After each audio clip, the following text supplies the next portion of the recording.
Dieu est amour. 1 Jean 4 et verset 1 nous dit que Dieu est amour.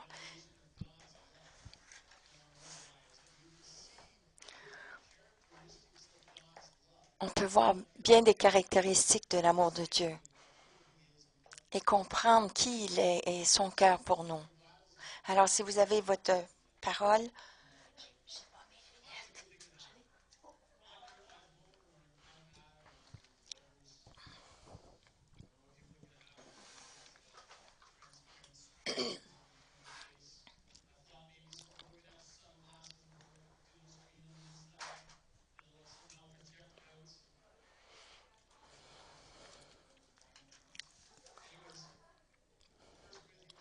alors 1 Corinthiens, chapitre 13.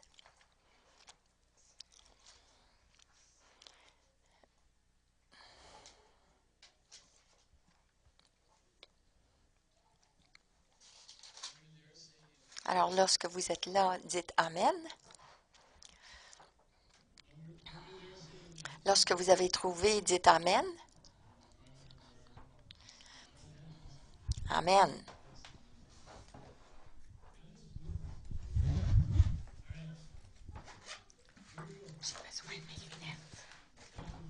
Alors, 1 Corinthiens, chapitre 13, verset 1.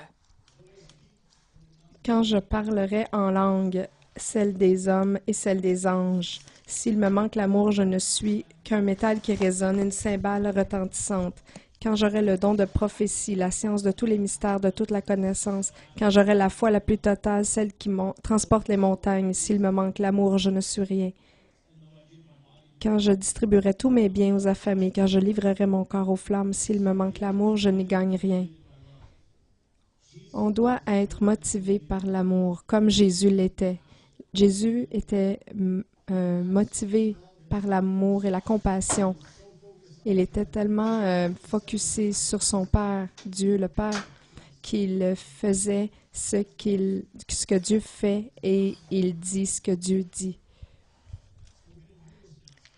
Ce que nous allons faire aujourd'hui, on va lire 1 Corinthiens 13 à partir du verset 4 et on va remplacer le mot amour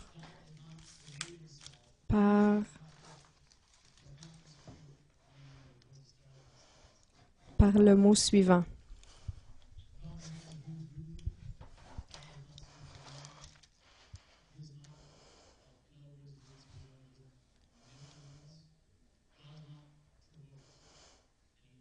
Nous allons remplacer le mot amour par le mot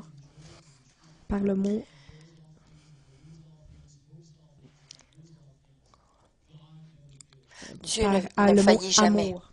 On va remplacer le mot amour par le mot Dieu. Donc, Et à chaque fois où l'amour est mentionné, alors on va le transférer, on va l'utiliser le mot Dieu. Alors vous pouvez dire que Dieu est amour, Dieu est toutes ces choses. Et un jour on sera dans le paradis et il n'y aura pas besoin de ces dons. Parce que la plénitude de Dieu et Dieu, sa présence sera là. Est-ce que vous comprenez cela? Alors Dieu est toutes ces choses. Il est un Dieu extraordinaire. Mais nous comprenons, nous remarquons que toutes ces caractéristiques qui sont trouvées ici sont les caractéristiques de Dieu. Et ça implique une action. Et Dieu a démontré son amour envers nous. La parole dit qu'il a démontré son amour envers nous, que lorsque nous étions encore pécheurs, il est mort pour nous. Il a démontré son amour, sa patience envers moi, même dans ma vie. Et je vous dis, combien de fois dans votre propre vie est-ce que Dieu a été bon envers vous? Tout le temps. Il est tellement bon. Il est tellement doux. Il ne vous manipule pas à faire des choses. Il dit, voici ce que j'ai pour toi, tu peux l'avoir, c'est ton choix, mais dis oui. Il voudrait que vous soyez bénis. Il veut le meilleur pour nous. Et pour nous, pour plusieurs d'entre nous, c'est difficile pour nous de comprendre que Dieu nous aime lorsque nous avons subi tant de douleurs, tant de souffrances. Et c'est dur de réconcilier nos expériences avec la vérité de Dieu, de sa parole. Et souvent, c'est notre combat. Et ces gens, il y a beaucoup de gens qui nous demandent ces mêmes questions. Comment ça se fait? Est-ce que Dieu peut être un Dieu d'amour et qu'il y a tellement de douleur en moi, de souffrance en moi? Mais ça parle ici dans 1 Corinthiens 13, c'est qu'on voit en partie. On comprend en partie. On sait quelque chose. Nous savons que Dieu ne désire pas que nous ressentions la douleur, la souffrance. Amen. Dieu nous corrige parce qu'il est un Père parfait et il nous aime. Parce qu'il est motivé par l'amour. Il a des plans pour nous. Il veut qu'on réussisse dans la vie. Il ne veut pas que nous ressentions la douleur, la souffrance. Il n'est pas la source de notre douleur. Il faut qu'on comprenne qu'il n'est pas la source de notre douleur, mais qu'on a un ennemi de notre âme qui veut nous détruire, nous voler et nous anéantir au complet, nous tuer. Il faut comprendre notre valeur et comprendre l'amour que Dieu a pour nous. Il faut être connecté avec Dieu.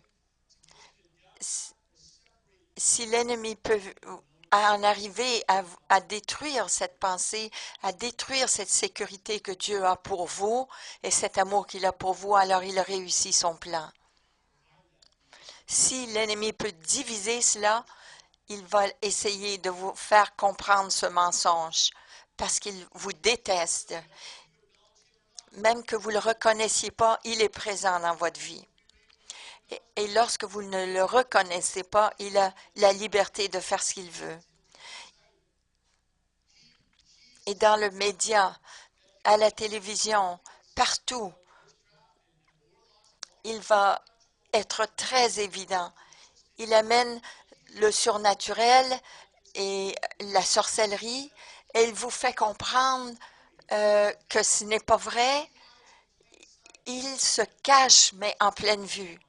Et si l'Église le confronterait, nous, enfants de Dieu, devrions le confronter. Oui, cela est vrai, mais il y a une réalité plus grande que ce que vous voyez.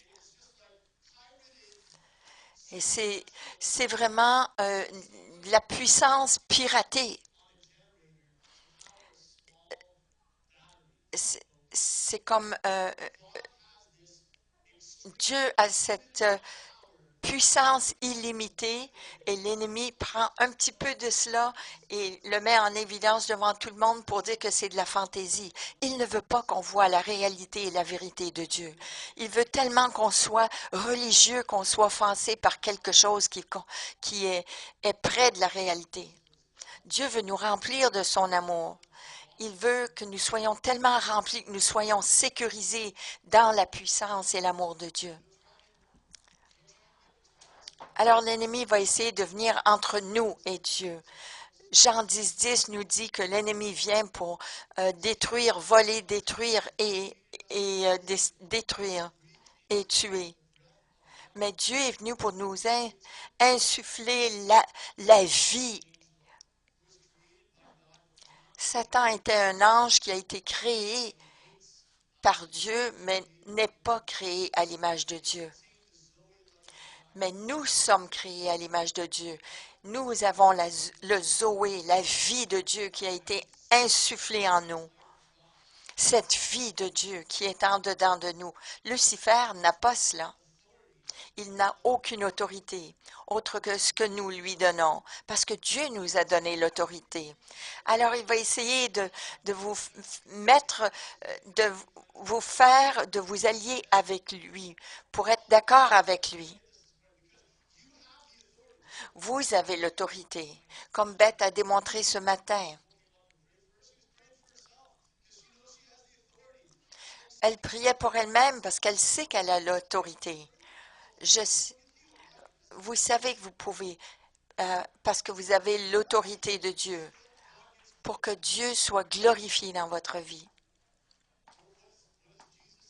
Qu'est-ce que Jésus nous dit? Dans Jean 10,10, il dit, « Je suis venu afin que vous ayez la vie et la vie en abondance. » L'ennemi vient pour détruire et voler et tuer, mais Dieu vient pour donner la vie. Amen. Il veut relâcher cette vie en nous. Satan essaie toujours de nous remettre en question, que nous doutions de l'amour parfait de Dieu, que nous sentions que nous avons besoin de faire quelque chose pour recevoir l'amour de Dieu, qu'on doit faire quelque chose de mieux, de performer. On doit parler d'une certaine manière, se tenir d'une certaine manière pour mériter l'amour de Dieu. On devient tellement, on croit tellement cette réalité-là qu'on essaie de plaire aux gens pour qu'ils nous aiment. Une grande majorité de mon enfance fut passée dans cet état d'esprit-là. Mais j'ai pas le temps de m'étendre là-dessus maintenant, mais c'est très puissant. On place plus de valeur sur l'approbation des hommes que celle de Dieu. Regardez les cartes de crédit qui disent « Vous êtes préapprouvé pour un crédit ». Je réponds pas à ces choses-là. Merci, Seigneur. Vous êtes préapprouvé. Dieu vous approuve. Vous avez de la valeur aux yeux de Dieu. J'ai besoin de quelqu'un qui a quelqu'un qui a de l'argent sur lui. Est-ce qu'il y a quelqu'un qui a un 20 un 50 ou un 100 peut-être?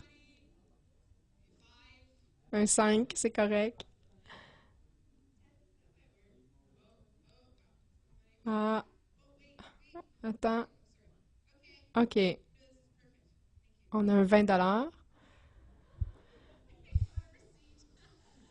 Veux-tu un reçu?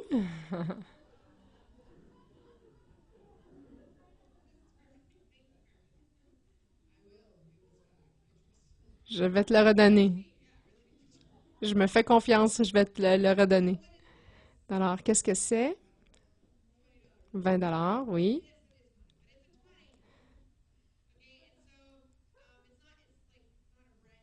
C'est pas un billet neuf. On voit qu'il est usé un peu, mais faites comme s'il n'y avait pas aucune usure, qui vient juste d'être imprimé, qui s'en va dans le monde. Et là,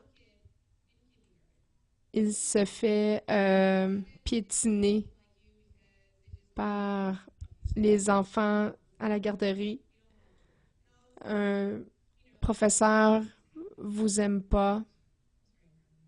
Alors, à la maison, vous avez des conflits, des choses qui se passent à la maison.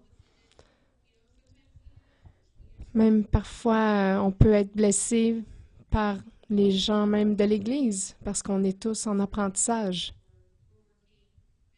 Sur le marché du travail,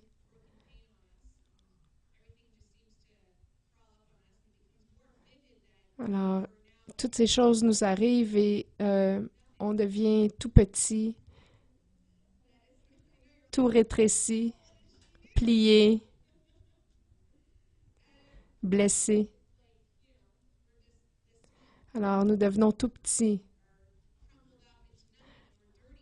Nous sommes sales, on a des trous, on a de la douleur.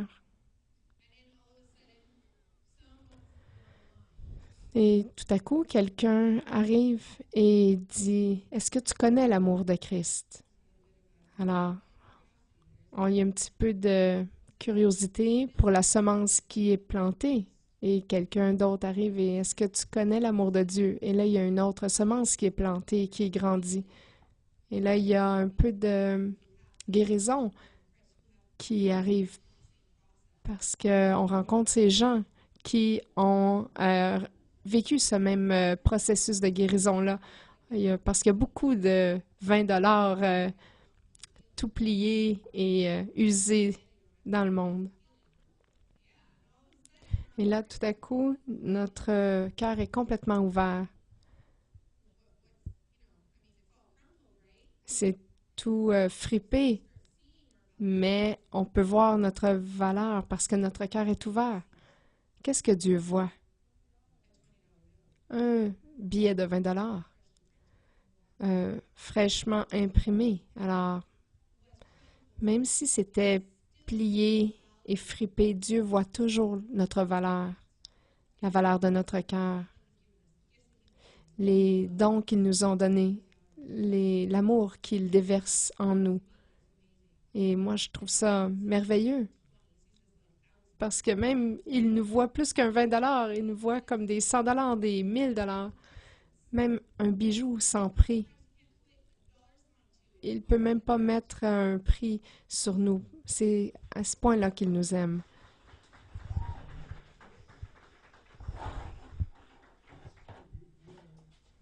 C'est vrai, on a énormément de valeur aux yeux de Dieu.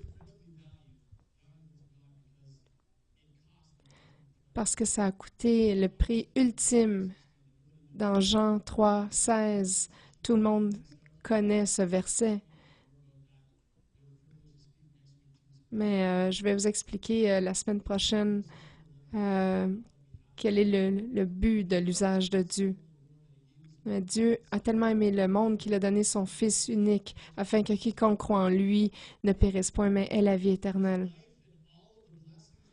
Cette vie qui vient avec toutes les bénédictions, c'est gratuit pour nous, mais ça a coûté à Dieu tout ce qu'il avait. Ça lui a coûté tout. On doit refuser d'avoir un doute dans notre esprit en ce qui concerne l'amour de Dieu pour nous, parce que le prix était trop élevé. Nous devons refuser de remettre l'amour de Dieu en question à cause du prix qui a été payé. Il l'a payé de manière définitive. Alors nous pouvons être libres. La Bible dit dans Romains, alors il n'y a pas de condamnation pour ceux qui sont en Christ, parce que l'esprit d'amour nous a libérés du péché et de la mort. Parce que la loi nous emprisonnait, mais la puissance de Dieu nous a libérés. Maintenant, nous sommes libres de vivre selon l'Esprit.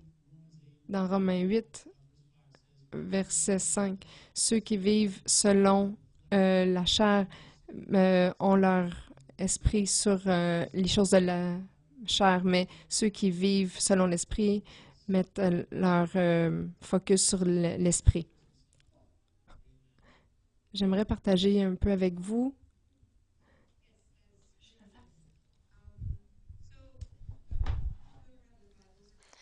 Alors, ceux qui ont leur Bible et vous voulez suivre avec moi, je vous demanderai d'aller à Romains 8, verset 1. On va commencer au début. C'est vrai ce que Ben a dit, parce que Dieu nous voit comme des bijoux précieux. Nous sommes précieux au cœur de Dieu. Et c'est de cette façon que Dieu nous voit. C'est merveilleux cet amour de Dieu. Le Dieu qui a créé l'univers, les étoiles, la lune, il nous aime et nous voit de cette façon. Et j'aime ça, juste m'imaginer et méditer là-dessus.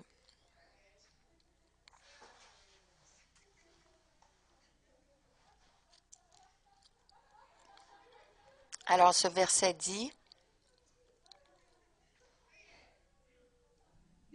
dans Romains 8, verset 1,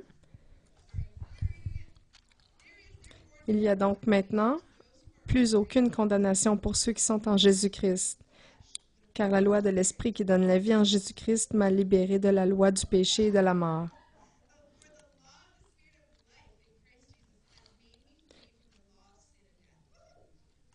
Ce qui était impossible à la loi, car la chair la vouait à l'impuissance, Dieu l'a fait, À cause du péché, en envoyant son propre Fils dans la condition de notre chair de péché, il a condamné le péché dans la chair, afin que la justice exigée par la loi soit accomplie en nous, qui ne marchons pas sous l'empire de la chair, mais de l'esprit.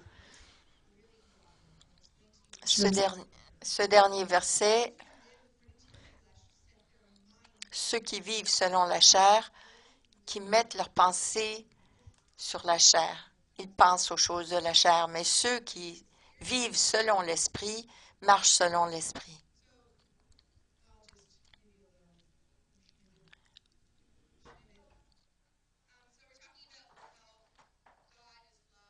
Alors, on discute ici de que Dieu est bon, Dieu est amour. Et j'avais besoin de cela ce mois-ci, parce que je ne réalisais pas que j'avais un grand problème d'insécurité.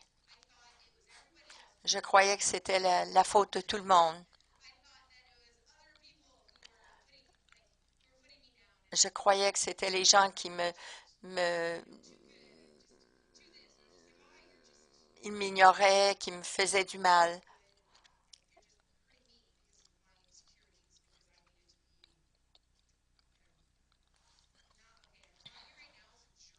Mais je vous dis que c'est un cheminement et c'est un processus, que Dieu est en train de me guérir. Je ne suis pas complètement guérie, mais c'est vraiment un voyage. On est tous sur ce voyage. Et ce qui me passait par l'idée, c'est qu'il y avait beaucoup de combats qui étaient déjà préenregistrés et qui rejouaient constamment dans mon idée, qui disaient, t'es comme ça, tu peux pas faire ça, tu peux pas faire ça, tu seras toujours de même. Ce sont des mensonges. J'avais cette pensée, oh Ben va te laisser, il va te tricher, tu n'en vaut pas la peine. Tu sais, il fait beaucoup plus que son travail parce que tu ne vaux pas la peine. Alors mon mariage devenait un fardeau parce que je commençais à argumenter avec toutes ces pensées qui me traversaient l'idée, qui n'avaient jamais arrivé, qui n'étaient jamais arrivées. Et je sais que mon mari est fidèle.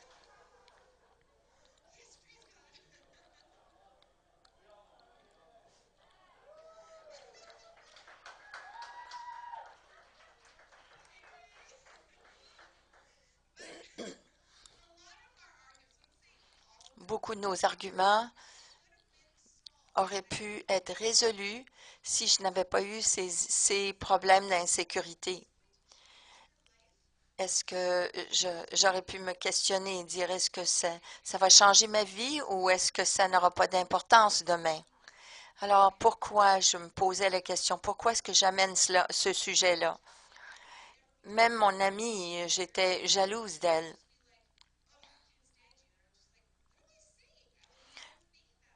Je n'aurais jamais pensé de cette façon-là auparavant. Alors, toutes ces pensées me trottaient dans la tête. Parce que j'étais insécure, je n'aimais pas ce que j'étais devenue, je n'aimais pas la peau dans laquelle je vivais. Et c'est ça qui sortait, qui était dans mes pensées. C'est de cette façon que l'ennemi pense. Et la façon qu'il nous fait penser. Il met ses pensées dans nos idées. Et il veut qu'on médite là-dessus et que ça sort par notre bouche et que ça travaille dans nos actions. Mais Dieu travaille d'une autre façon. Il nous dit constamment qu'il nous aime. Il nous donne sa parole pour confirmer cela.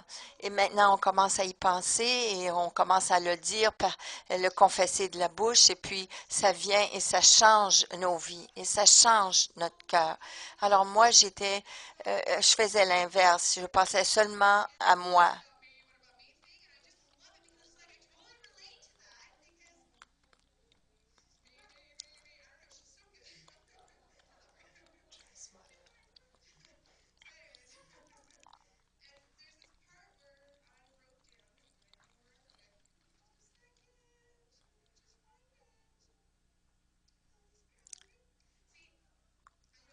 Je cherche ce passage.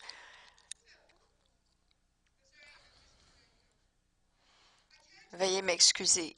Je peux faire ceci. Je pensais beaucoup à ces choses et Dieu m'a dit, ma petite, tu as besoin d'entendre ceci parce que ça fait longtemps que j'essaye de te dire que tu es précieuse pour moi, que tu vaux beaucoup pour moi, que tu as ces talents et ces dons. Tu peux faire cela, tu peux faire ceci. J'ai besoin de te montrer comment. Alors, je me rappelle d'une fois, après que j'ai eu un argument avec Ben, à cause de mes insécurités encore, et lui ne comprenait pas. Moi, je pointais du doigt, je lui disais, tu as fait ci, tu as fait ça, toi ça, toi ça, toi ça, mais jamais est-ce que j'ai réalisé et j'ai pu lui exprimer qu'est-ce que je ressentais.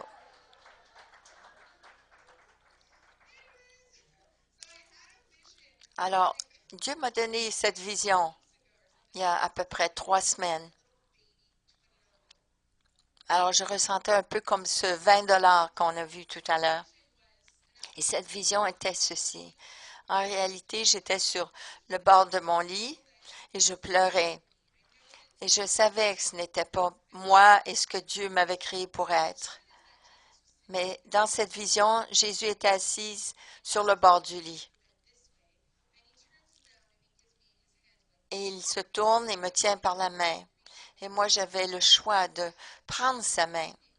Alors, lorsque cette vision avait lieu, je voyais tous ces démons autour de moi qui essayaient de m'arracher des choses, de m'enlever des choses. Mais Jésus était constant et souriait et me tendait la main pour me donner de l'aide. Et je voyais toute cette confusion autour de moi. J'ai gardé les yeux sur lui et j'ai pris sa main. Et il était comme Superman. Il m'a pris dans ses bras.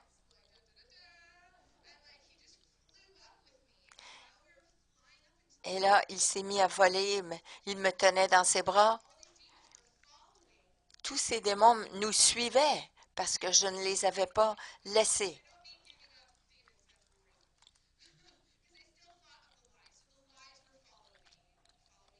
Parce qu'ils avaient implanté ces mensonges. Alors, ils suivaient. Alors, ils essayaient de me retenir.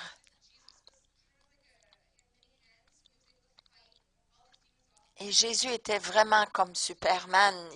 Il était capable de me tenir, de voler, de m'emmener avec lui, mais de combattre les démons.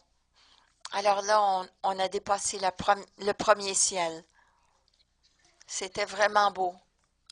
Moi et Jésus. Et là, on a dépassé les nuages jusqu'à un deuxième ciel. Et là, je voyais un champ de bataille où les démons et les anges se battaient ensemble. Et là, on a dépassé un autre set de nuages. Et là, Jésus m'a déposé au-delà de ces nuages dans le troisième ciel. Et il a retenu. Et je me suis retournée, j'ai vu le trône. Je ne pouvais juste voir le bas du trône. Et c'était juste moi qui était là. Il y avait beaucoup de lumière et le trône était là devant moi.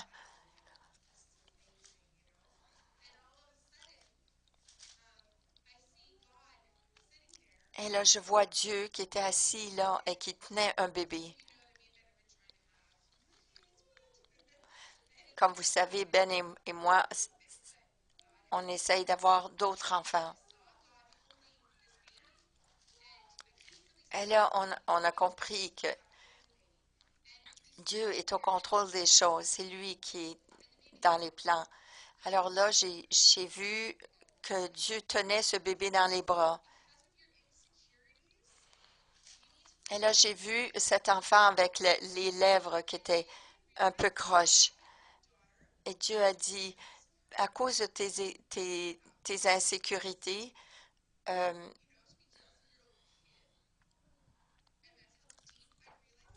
Dieu désire pas que nous soyons jaloux de nos enfants et je voudrais tellement pas que ça m'arrive. Mais à cause de mes insécurités, ça pourrait arriver. Et là, Dieu m'a dit, c'est pour ça que cet enfant-là a une déformation à la lèvre, parce que à cause de tes insécurités. Et là, tout à coup, j'ai commencé à pleurer incroyablement. Et là, tout à coup, la lèvre de l'enfant s'est reformée parfaitement. Et là, Dieu m'a dit, tu vois, elle va être très belle parce que toi aussi, tu es très belle. Et je dois la former tout comme je te forme, toi, et que je te reconstruis.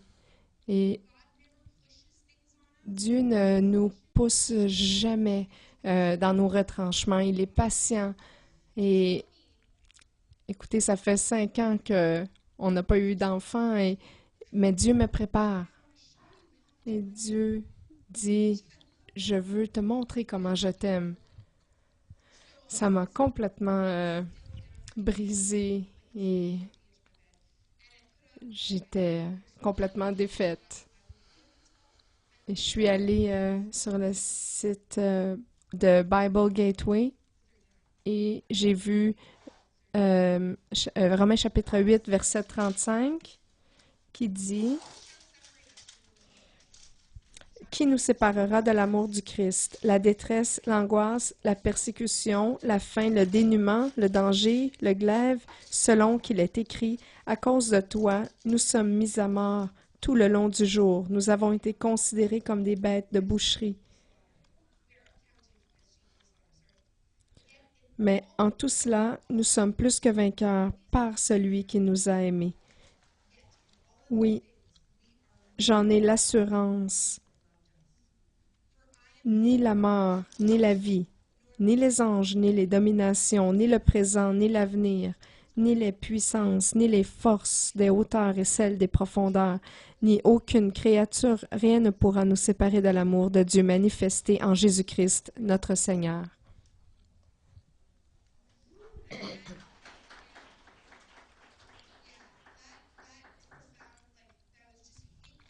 Ça m'a vraiment frappé entre les deux yeux. Ah, je comprends maintenant. Et le jour suivant, il fallait que je le dise à mon mari.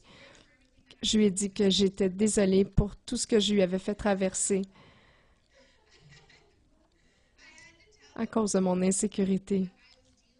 J'ai dû lui dire ce que je traversais et ce que j'avais besoin de sa part. Parfois, on traverse des saisons différentes où on a des besoins spécifiques. Alors, j'ai dû lui dire. Il se demandait ce qui se passait, mais maintenant, j'ai pu lui parler. Je crois qu'on était en train de vider des boîtes. On faisait une tâche ensemble et c'était très embarrassant pour moi parce que j'avais de l'orgueil en moi. Je peux pas lui dire que j'étais dans l'erreur parce que j'ai toujours raison. Alors, j'ai attendu jusqu'à 11 heures le soir. On était presque au lit pour dormir et là, il a dit « Ah, boy, tu veux parler là? Je travaille demain à 5 heures du matin. » Et là, je lui ai dit « Pardon, j'ai des insécurités. » Alors, c'est mon mari. Alors, il savait déjà certaines choses sur moi avant même que je lui dise. Mais il ne savait pas jusqu'à quel point j'avais ces pensées. Et je vous dirais qu'on a eu une rencontre avec Dieu. Lorsqu'on a une rencontre avec Dieu, ça nous change. Ça change comment on se voit, comment on voit les autres, comment je vois mon mari et comment je me vois moi. Et je peux vous dire que je suis une fille de Dieu, aimée de Dieu, aimée de mon Père. Lorsqu'on reçoit L'amour de Dieu, ça nous transforme, ça change notre vie. Ça change comment on agit et comment on parle. Et cette rencontre avec l'amour de Dieu, ça nous remplit de sa présence et ça change tout.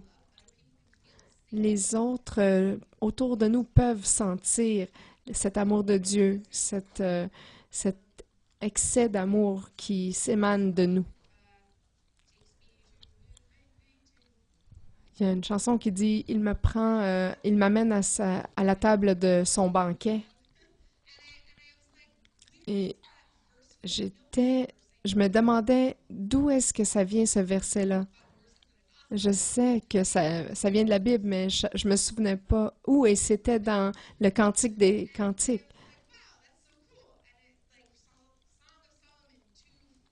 Chapitre 2, verset 4.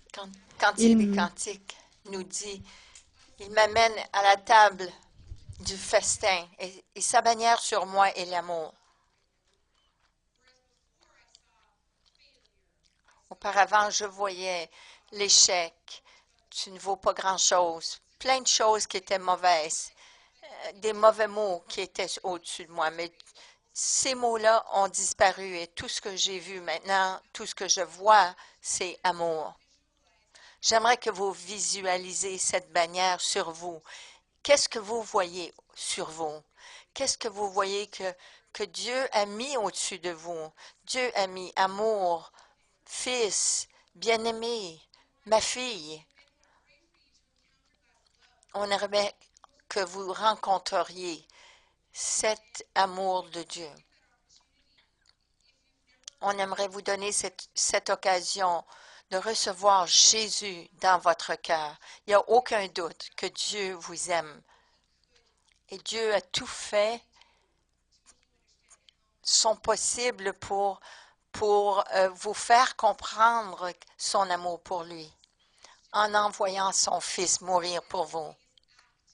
C'est le plus grand acte d'amour, c'est de déposer sa vie en retour pour vous. Et si vous n'avez jamais fait cela, je vous invite de prendre cette occasion d'avancer en avant et de rencontrer cet amour, l'amour de Dieu, et de voir cette bannière que Dieu met au-dessus de vous. Vous savez, ce verset qui dit « Son joug est doux et son fardeau est léger ». Ça ne va pas vous écraser. C'est une bannière de parole de vie que Dieu voit sur votre vie. J'aimerais que vous avanciez pour recevoir.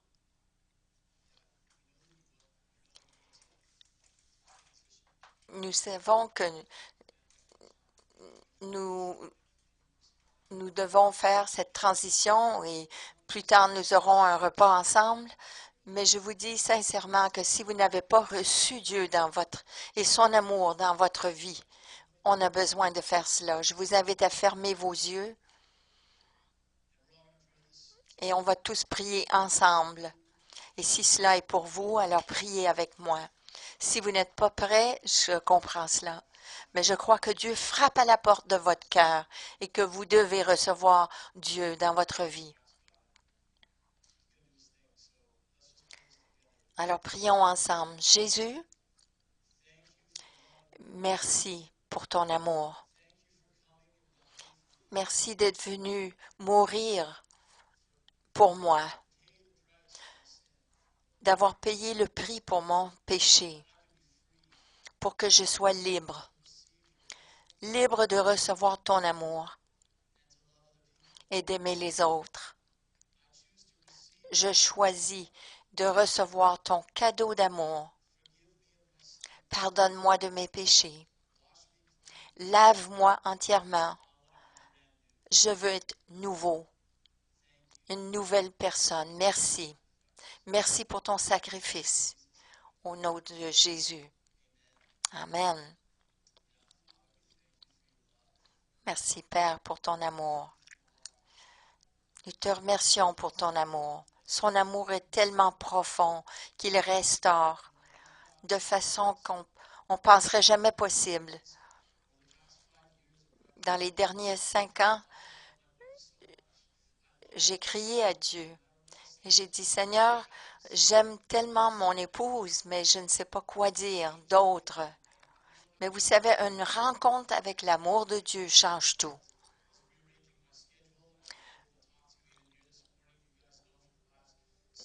Vous savez que pendant 6 ans, là, j'ai travaillé presque toutes les fins de semaine. Mais Dieu a permis que je sois ici ce matin.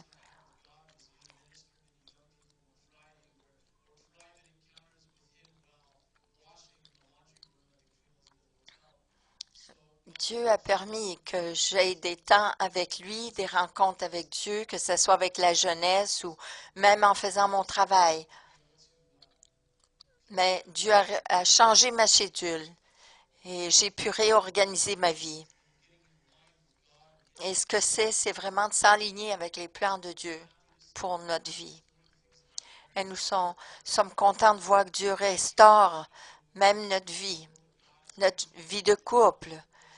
Dieu a donné un travail à mon épouse. Dieu est en train de réaligner nos finances et de restaurer des relations avec d'autres. L'amour de Dieu n'est pas quelque chose que je veux promoter, mais c'est littéralement une force qui peut changer, transformer votre vie. Merci, Père.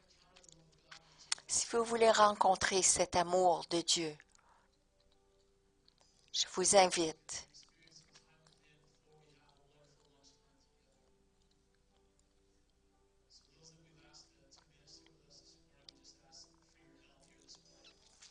J'inviterai les préposés pour nous aider à prier avec les gens.